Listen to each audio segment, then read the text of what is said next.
us as a people in the past, say, 1,500 years. You know, some of us are adamant about repatriating ideologically. You know, some of us are adamant about just continuing with the status quo, and that's what separates some of us from each other. It's the strong ones that get up and say, you know what? Looking at history, looking at things that have happened, looking at what has been lost, we have to rebuild. You know, that's how a mature person reacts, as opposed to just 100% being co-opted. But to focus on, you know, some of the things that I did as a writer were really based on my experiences in the movement and looking at areas where there was stagnation in the movement for the restoration of our people. And the biggest area, the biggest problem that we have, which was successfully pioneered by the upper crust of European civilization, is that our belief system and our perspective, it's getting in our way of unifying with each other. You know, I had to show that there was a time when every nation built on this planet had a template similar to every other nation. Its costume could be different, diversity is critical, but its foundation was the same. We live in one universe, not 10 or 15 or 20. The creation of the universe and the events, when you put them all together, can be different. This is something that Europeans brought forth. You have, and the way that they did it, you know, we don't have different creation stories. We have complementary creation stories. When you're talking about creating a universe this big, different tools, different techniques were used, but for one purpose, to create a universe. You know, you have to look at architecture within the universe. You know, you have to look at different life forms, how you pioneer life forms. So you have different people, we call them deities, that pioneered different things that were necessary to harmonize and synchronize as this universe. Some people pioneered biological engineering. Some people pioneered physical structural engineering. Some people pioneered psychology as, you know, I don't know how many people know this, but singing makes you more intelligent. How many people have experienced that?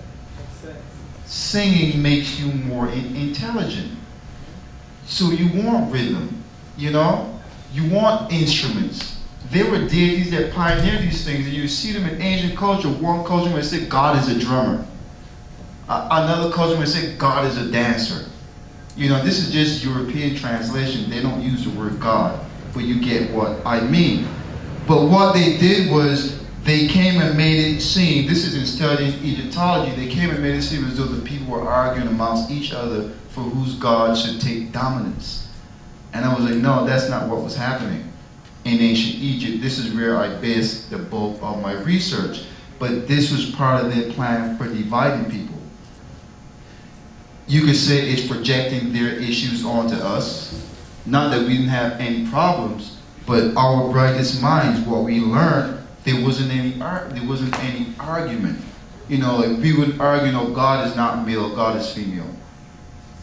We wouldn't have that argument. We just simply had the documents and the records given to us by the deities themselves, which is something that is sorely missing. One of the benefits I've had in studying ancient Kemet, they give credit to the deities for what they learned. You know? Which deity helped a particular tribe of people to achieve civilization. They recorded it. It's left for us to translate how and why. For instance, the deity Osir, the Khmer credit with bringing them civilization, but they go on to state one of the ways was through farming. You know, if you understand farming at early stages in human beings being able to congregate with each other, live with each other, you will understand how that helps people to achieve a stable civilization as opposed to hunter-gatherer and nomadic life. And this is tens of thousands of years ago. You look at the wheat. When I was a child, I would look at the little stalks of grass and be like, that looks like wheat. They engineered that grass into wheat so that they could provide food for thousands of people, and so they could store food for times when food would be scarce, looking down into the future. What comes from this is obvious now. You have to keep track of the cycles of the times, you know, movements of planetary bodies, astronomy had to be developed. These are the type of things that we participated in getting an understanding of living in harmony with your environment. Now, where love is concerned, I'm 2 books into it. The second book, for me, is absolutely amazing when you understand evolution and growth. One of the most important things, if you can't unify with people, you cannot grow. Period. We are a conglomerate of different molecules, different atoms.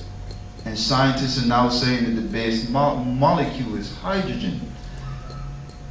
Recently, I Googled the origin of the word hydrogen, and it goes back to the word heteru. Heteru in ancient Kemet was married to Amen. Now, I already know that Amen is hydrogen. But what it proves in heteru, because heteru is also the origin of the word heterosexual. One of the major things that had to be learned for the universe to be created, for life to evolve, was that you need 2 complements at least, male and female. And what do we see in Western civilization? They make it seem as though, you know, you hear some women saying, oh, I don't need a man. That is absolutely wrong. Couldn't have life without male and female. So we would never exalt male above female and female above male. We would never say, oh, women are more important than men, or men are more important than women, because they need each other. People ask me these questions because there are other people out there teaching you, oh, the woman came first. The realization that you need male and female came before either gender. And someone had to choose to be male, and someone had to choose to be female. Now, I don't know what you guys, but I'm a shaman.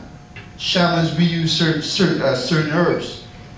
When you go back to the basis of what you are, you'll experience yourself as a proton of hydrogen. Very, very small.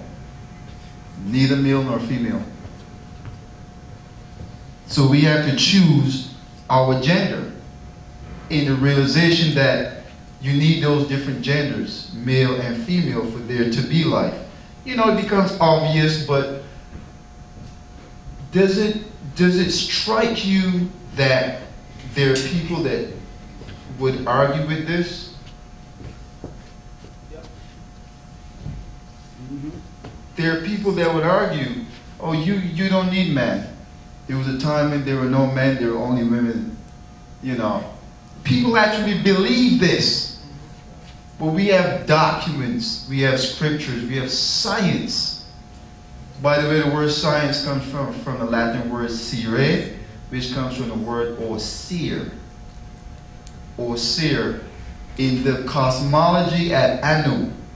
And Anu in ancient Kemet is also pronounced Ainu, is said to be the most ancient city in Kemet. And thus, the cosmology at Anu is seen as the foundational creation story.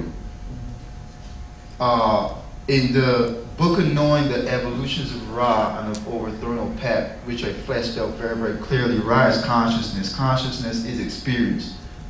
Consciousness is experience. It's not some abstract thing. Responding to stimuli, you know, feeling, touching, tasting, these type of things.